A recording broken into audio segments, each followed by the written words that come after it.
Hello and welcome to another modelling video. This is Alan from the Man at YouTube with another model video. Today and finally talking about scraping tools.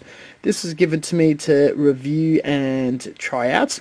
One problem that armour ship modelers all alike has is if you're building pretty much oil drums, wheels, hulls, anything, especially cannons, you either have a seam running down it, such as this one, single part 3 nubs, or it comes in 2 halves that you have to glue together.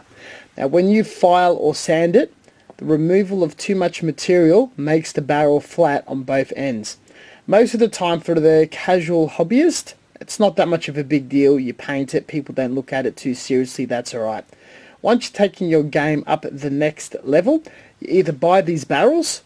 They're quite expensive, time consuming to get in, and it slows down your build, or you have to be very careful removing that flash line where 2 molds go together and a bit of plastic escapes through the parts of the mold.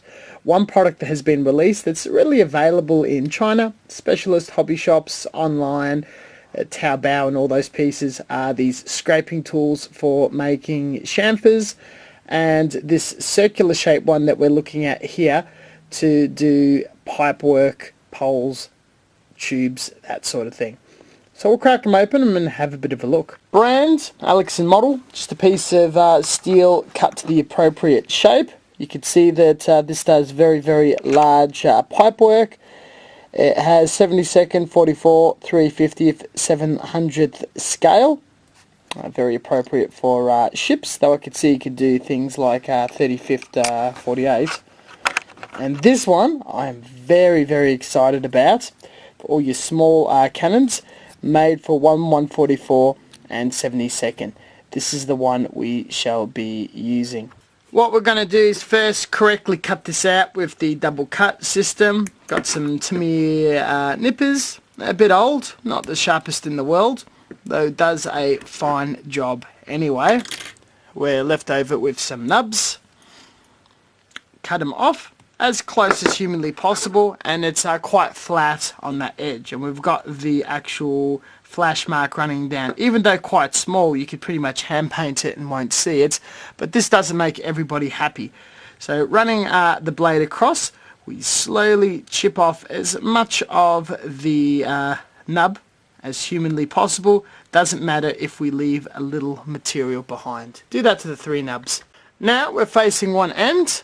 We've got our scraping tool, and what I'm doing is I'm going to compare which circular bit fits along really nicely, which I think is this one, and we just slide down it, and what it's doing is it's actually removing an even part of material and building up a little dust on the edge. That is it's removing plastic evenly across the barrel, especially where the flash mark is. Where the flash mark is, it's turning a bit white, and it's going to be a nice, proper, true, round surface without any of the issues with sanding or having that really flat element. And it's also dealing quite nicely with the remnants of our nub mark. And we just do that really gently, just sliding across. Don't force if it catches anything like the nub, and keep going until it's nice and smooth and you can't feel anything. And that's about it. Several very light passes, and it's quite round and proper. We'll repeat it on the other side. Nice 45-degree angle, and just course it along. Hold the end and let it catch and wear down that nub mark, as well as the flash going all the way around. And this way you've got a nice true round cylinder, a lot like your brass turned bits or aluminium.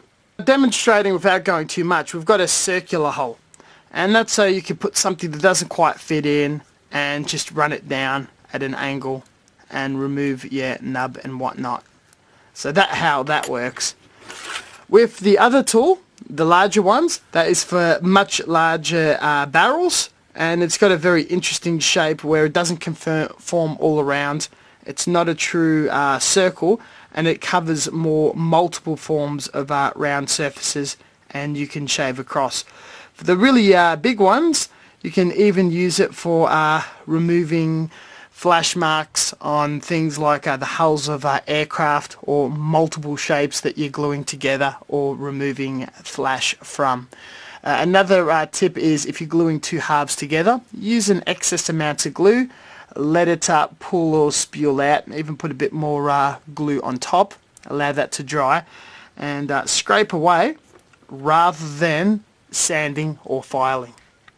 Absolutely nothing to it. A fantastic investment. They should not be much at all. If you only do small scale, you may only want the small one. You may want to get multiples. There are other shapes such as chamfer tools and whatnot which work for other subjects. I shall demonstrate at a much later stage. But this is how we do round surfaces and barrels. Thank you very much for watching. As always, until next time, stay tuned for further content. Be very careful with the amount of pressure you do. Wipe off the dust, and you'll have beautiful models, or at least at the standard of your satisfaction. Catch you guys next time. Stay tuned for further content, tutorials, tanks, videos, mecha, and all sorts of other goodies. Social media links down below, posting interesting things there. See you later.